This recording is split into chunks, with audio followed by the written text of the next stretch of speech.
Good morning. This is called the Devil's Bridge, and it'd be a heck of a place for a sword fight. Sword of the Stranger.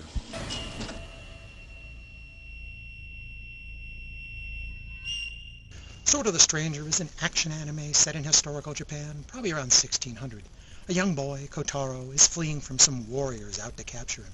He hopes to make it to a Buddhist temple where he hopes to be safe. The poor kid only has his loyal dog to keep him company on this journey.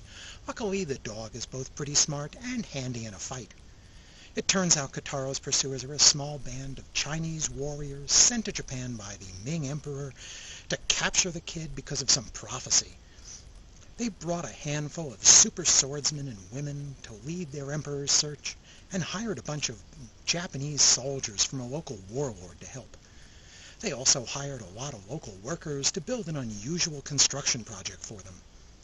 The Ming won't tell the locals why they're building this strange thing or why they want the kid, but it's clear they have a deadline and they're willing to spend a lot of gold to meet it. While Kotaro's hiding in an abandoned shrine, he meets a wandering swordsman, a man with no name. When some of the Ming searchers find Kotaro's new home, the nameless swordsman proves to be pretty slick with his sword himself. Not that he actually draws his blade, mind you. He's tied a peace knot around his blade and refuses to draw steel. It turns out, if you're really good, you don't need any points or sharp edges. The sheath works just fine. Kotaro hires the man with no name to take him to the temple. Their relationship is interesting.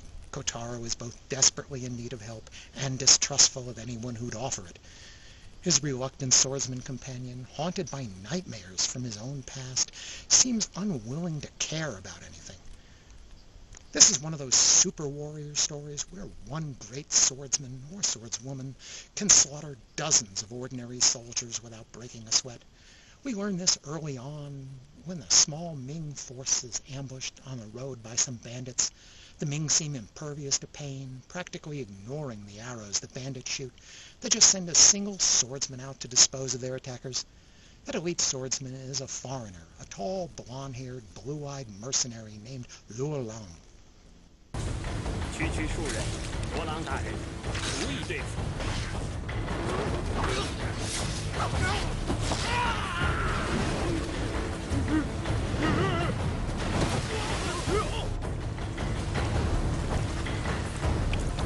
As you can see, these sword fights are really well animated. The art and animation is by the Bone Studio, and they've done a nice job using modern computer-assisted graphics with hand-drawn artwork. They may not have the budget that an Otomo or Oshii commands, but this is a bona fide theatrical film, not some dressed-up OVA. If director John Ford defined the American Western, it was Italian director Sergio Leone and his star and disciple Clint Eastwood, who elevated the Old West showdown to a high art. Interestingly, in all those so-called spaghetti westerns, Eastwood plays a man with no name himself. In the big showdowns, opponents don't just draw their guns, they stare. They flex their hands. They stare some more. The wind blows dust down the street, and all the while the music of Ennio Morricone keeps raising the tension. But with a gunfight, once they draw, it's over. With a sword fight, once they draw, the fun is just getting started.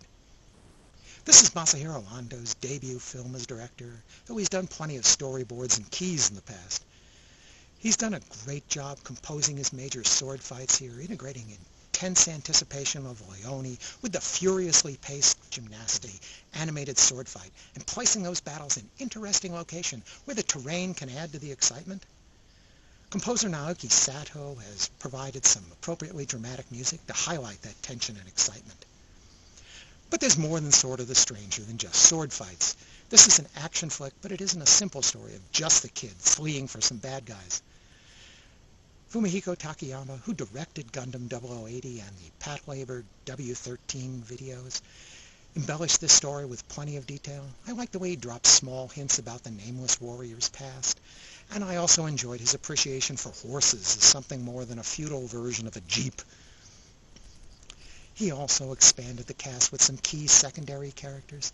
Both the Japanese warlords are curious about why these Ming have come to their land for this strange project, and while the locals are happy to take the Chinese gold, they aren't unquestioning allies. Both the Chinese and Japanese are wary of each other, and neither is without dissent within their own ranks. Lastly, the Buddhist monks who sheltered Kotaro in the past have some turmoil among themselves about the kid.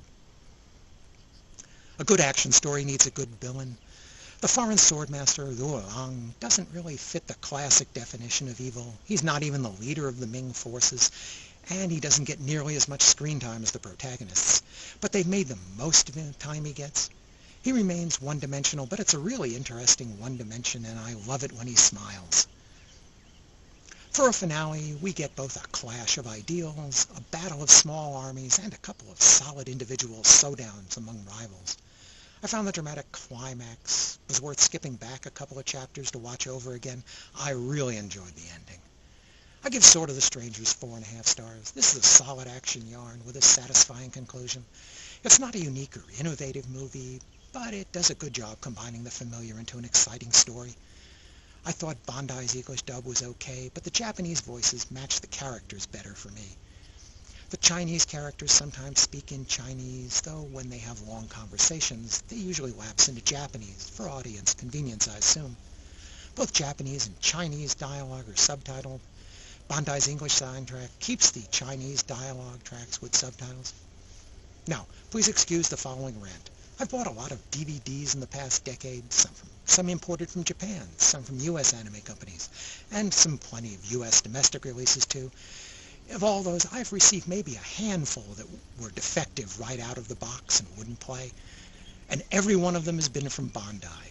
Again, my Sword of the Stranger DVD had to go back for a replacement before I could watch it. What is it with Bandai that they can't press a DVD properly? Thanks for listening.